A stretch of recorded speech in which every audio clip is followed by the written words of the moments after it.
Apa itu retikulum endoplasma? Retikulum endoplasma adalah organel sel berupa jaringan membran yang berbentuk saluran atau tubulus yang tersebar di seluruh sitoplasma. Retikulum endoplasma terbagi dua jenis, yaitu re kasar dan re halus. Re kasar atau retikulum endoplasma, A kasar adalah organel sel eukariotik berbentuk jaringan membran yang luas dan terhubung dengan membran inti, yang disebut kasar. Endoplasma halus, sering disingkat SER, adalah jaringan membran halus yang tidak memiliki ribosom di sitoplasma sel eukariotik. Fungsi retikulum endoplasma terbagi menjadi 6.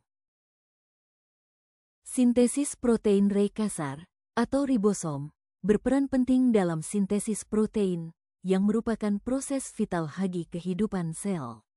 Ribosom adalah organel seluler yang terdiri dari RNA ribosom, RNA, dan protein, dan berfungsi sebagai tempat di mana informasi genetik dari merna diterjemahkan menjadi urutan asam amin. Proses ini terjadi di sitoplasma sel, di mana ribosom dapat bebas mengambang atau terikat pada retikulum endoplasma. Di dalam re kasar, protein yang baru disintesis dapat mengalami berbagai modifikasi, seperti glikosilasi, fosforilasi, dan pemotongan. Modifikasi ini penting untuk menentukan aktivitas biologis protein, stabilitas, dan lokasi seluler. Setelah protein disintesis dan dimodifikasi, mereka dikemas ke dalam vasikal transportasi. Vasikal ini kemudian bergerak menuju aparatus Golgi untuk pemrosesan lebih lanjut. Di Golgi, protein dapat mengalami modifikasi tambahan, seperti penambahan kelompok karbohidrat yang lebih kompleks. Pertama, asam lemak yang dibentuk dari proses metabolisme dapat diambil dan diubah menjadi trigliserida atau fosfolipid. Enzim-enzim yang terdapat di dalam re halus berfungsi untuk menggabungkan asani lemak dengan gliserol, membentuk trigliserida yang kemudian disimpan dalam sel sohagal cadangan energi. Utama yang terjadi di re halus adalah gluconeogenesis, yaitu sintesis glukosa dari prekursor non-karbohidrat. Proses ini menjadi sangat penting dalam kondisi di mana glukosa darah rendah, seperti selama puasa. Proses detoksifikasi ini melibatkan berbagai enzim yang membantu mengubah senyawa beracun menjadi bentuk yang lebih tidak berbahaya dan mudah diekskresikan.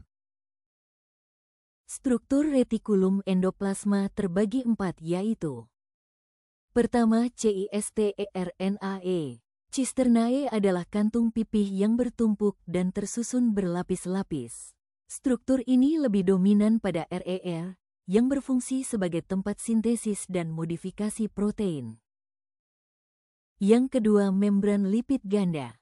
Lapisan lipid ini memberikan sifat semi-permeabel, memungkinkan molekul tertentu sementara untuk melewati membran, mempertahankan kompartemen internal yang terpisah dari sitoplasma.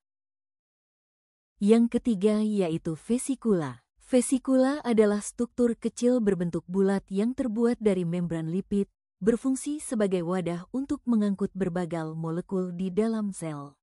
Dalam konteks retikulum endoplasma, vesikula memainkan peran penting dalam transportasi protein dan lipid yang dihasilkan di ke organel lain, seperti aparatus Golgi. Yang terakhir yaitu tubulus. Mereka berperan dalam sintesis lipid, di mana enzim euris yang terletak di dinding tubulus terlihat dalam pengolahan asam fomak dan pembentukan fosfolipid. Selain itu, tubulus juga berkontribusi pada proses detoksifikal, dengan menyediakan ruang di mana senyawa berbahaya dapat dimodifikasi dan diubah menjadi bentuk yang lebih aman.